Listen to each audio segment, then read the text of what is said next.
Thank you for watching Guns and Watches, and this video is going to be a little provocative because the only way to get any traction on the internet is to take people off and say provocative things.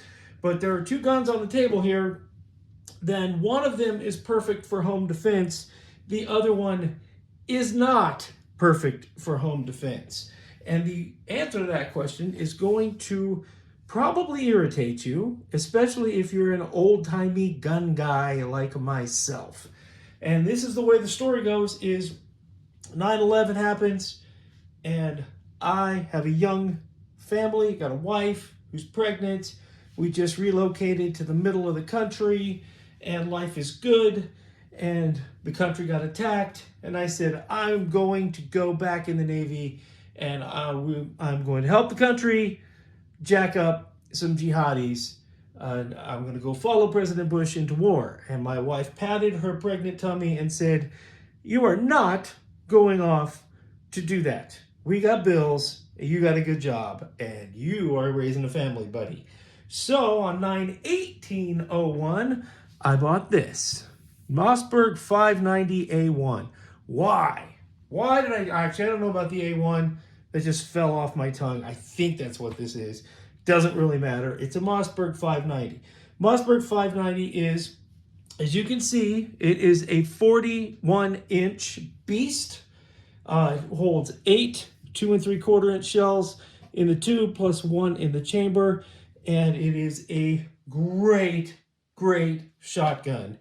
And about 2 weeks after you buy one of these, you realize this is not for home defense. What this is for is breaching doors. Breaching doors. If you go watch the video of all the OAF guys going door to door, they have one of these or a Remington on their shoulder, and they probably have a kind of a toothy looking thing on the end of it that they jam up against the door and blast the hinges. And then what do? They drop this gun. They let it hang and they pick up their M4 to clear the house. Why is that?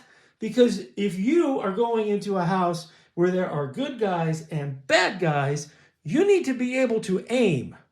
And the door breachers would go in with both eyes open. No, they aren't using optics. You John Wick wannabes. They have both eyes open. They're looking over their optics with their M4 right in front of them so that they can determine who to shoot and who not to shoot. This is no good for any of that. First off, it's big, and you can't really wield this in a house. If you're, most of this guys who think about a firefight at home and defending our house, we think about us doing it. But you need to think about your whole family. How is your family going to take care of themselves? If your wife or your daughter is hiding in a closet, trying to hide from the bad guy, they cannot use this while hiding in a closet. It is pointed down, or it is pointed up, or they're trembling, or they've put it down so they can pick up their phone and call the police. All of us need to be able to do that. These are things you can't do with a long gun in a house. Also, this weapon here, I don't know if these guys who keep saying that you need to take a shotgun for home defense have ever fired their weapon at drywall, but it makes very quick work of drywall. It doesn't have a spread that people think it has this like 10-inch spread and nobody's ever going to get hit. Well, double-aught buck out of this bad boy does not have that level of spread, even with the short barrel. It has a good spread, but at 15 yards, you're looking at about a 5-inch spread, maybe an 8-inch spread at 15 yards. If you're not shooting 15 yards in your house, you're shooting 15 feet in your house. You also cannot go through doors with this because it takes 2 hands to operate this weapon. You cannot you can hold it up with one hand, but if you pull the trigger with one hand, me being 6'1", 230, yeah, I could probably get away with that. But if a lady does it, she's going to drop the gun, or it's going to be used against her. Or you're going to come around the corner and the bad guy is going to grab the barrel and control your weapon. All around, 590 is great. for clearing trenches. It is great for close-in combat. It is great for a riot gun. This is a very, very, very good weapon right here. I'm not slighting the Mossberg 590 whatsoever, or the Remington 870, because they are great, but they are very specific tools. They are not what the lore, what the legends are about these. And you don't really see anybody carrying these off to go fight the jihadis, or to go fight the Sandinistas, or to go fight the Ukrainians versus the Russians. Not a lot of shotguns being deployed. Lots of M4s, lots of AK-74s over there, not a lot of M4s. Now, my perspective after 9/11, and I started thinking about it, I adopted the same mentality as my old ship, as a military unit. When a military procures a weapon, unless the people are special forces, which I guess everybody's special forces now, but if you're normal forces, what you get is a normal weapon that your branch of service has determined is good enough at every job, and has the size, ergonomics, and ability to fire and use and wield by everybody who's coming along. So this means the 6'8" former athlete can use it, and the 4'10" female petty officer who might be standing watch on the quarterdeck once a year can also operate the weapon. That was my mindset when outfitting my house. So when I ultimately found this guy, much, much, much later, it didn't exist at the time, but this is a 1911 380 by Browning. It does have a feature that I do not like, but what I do like about this is that everybody in my house can use this.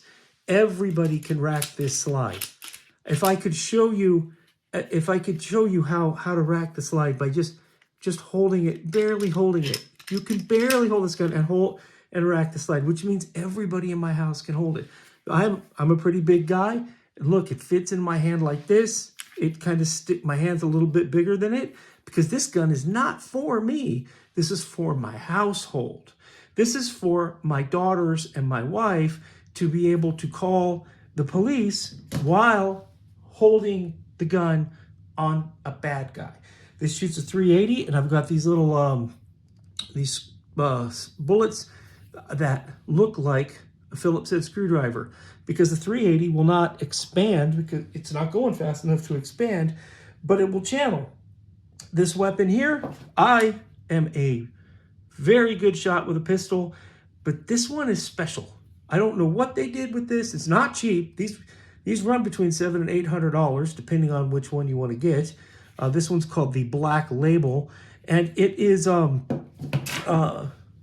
my daughter, my youngest, who's 19, 20 years old now, and she can take this weapon and bullseye. I don't mean 10 ring. I mean bullseye at 15 yards, and on 25 yards, she's just fine, shooting better than most men. And that is because this is very accurate, very little recoil, very little muzzle flip, and it's because it's the 1911 design, so it's designed to be very ergonomic, where the trigger comes right back into your hand. What this, I don't want to sell the Browning too much, because this is the one I picked. There are others out there that fit this bill. Glock has a 380, SIG has a 380, that is good for everybody in the house, but particularly for the females and the people with the smaller hands. When you think about somebody being home alone and the bad guy breaking in, do you really think that your daughter's going to be able to shove shells down a shotgun and rack it like a guy? No, she doesn't even know that the safety's back here on the top, but she can pull this out of the safe and drop the safety and get to work. You can train a girl to do that, or I don't mean to be mean to bemoan girls, but I mean anybody who's just not into guns knows how to operate a pistol because they watch television. And so if you get them a pistol that's really accurate, really comfortable, really easy to shoot, and then you leave one in the chamber and the safety on, they're ready to roll. we also leave them in a safe. I will talk about this gun in a little bit because it's something even elderly. I actually have a friend, Vietnam vet, who loves a 1911, but he's now in his 80s and he can't handle the recoil of his Kimber 1911 in 9mm anymore. I let him shoot this. The guy's in love with it. I think he ran out and bought it the same exact day because it's very familiar to him with the 1911 configuration, but with this ease of slide racking and the 380 round, he's able to manipulate it just like he would a real full-size 45 back when he was 20 years old. What Browning did with this gun was, rather than chop a gun up in order to make it smaller and lighter, they engineered the entire 1911 to be 15% smaller than a full-size 1911. So every part, there's no part on here that's interchangeable with the full-size 1911, except maybe the sights, of course. They may channel on, they may attach, but the whole weapon is designed to be 85% of a full-size 1911, so that way it is naturally, every part is smaller for smaller people, and it racks a lot easier.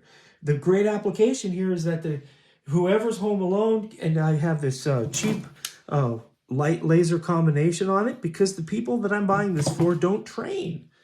They might go shooting with me once a year, twice a year. They might go out to the range and they know how to rack the slide. They know how to make it go bang. They'll put 5 or 6 rounds down range, and then they go back to socializing while all the guys go off and shoot. So be real when you're outfitting your house. And when you're thinking about home defense, think about the weakest person of your house having to defend themselves. Think about somebody having to run away and open doors with one hand while holding the gun in the other, right? You can open the door and you can do this. Think about a weapon that can be operated with both hands, because I just picked it up with my left on accident, but this has ambidextrous safety, and that's the only ambidextrous thing you need on here, because you can hit your slide release with your index finger, or slide catch if you guys want to prefer that. It's got a nice big white dot up front, 2 dots in the back, nothing fancy on that. This is a laser light combo that I got at a gun show for like 30 bucks. And it stays in the safe, and it comes out if somebody feels threatened. So the best gun on this table for home defense is the one that everybody at home can use. If you have to go look underneath a car, if you have to go search your garage, which I've had to do because we got spooked once and the garage doors went up on their own, because of some malfunction, I had to go clear the garage. Well, I can't clear the garage with a shotgun. I'm not going to lay on the ground with a shotgun and pull the trigger on a shotgun and rupture a gas tank in my garage. But I can lay down on the ground with a weapon and a weapon light on it and shine to make sure there's no bad guys there. So anyway, this is my story and I'm sticking to it. Please avoid the shotgun for your single home defense weapon. It is a good home defense weapon if you're a guy and you can, and it's all you got, and it's very cheap to shoot. But what you really need if you're going to defend your house is to go get a pistol that fits everybody in your household. And you, if you're a guy and you're a gun guy and you're an aficionado, you keep your weapon somewhere else. Your weapon that only you can operate, that you've got thousands of rounds downrange with, that's your weapon.